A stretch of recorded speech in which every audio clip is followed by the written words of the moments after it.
Global citizenship. Being a citizen means much more than just living somewhere.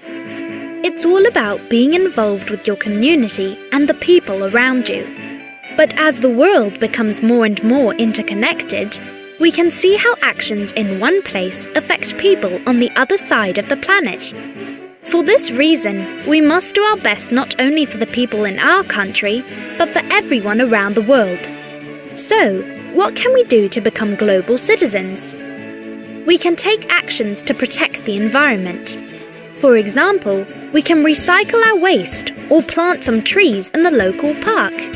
We can also raise money for charities that help people in need in other countries to buy food and medicine.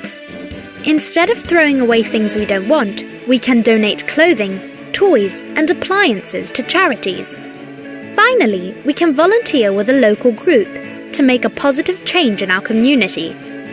By taking small steps like these, we can become more responsible citizens and help make our world a better place.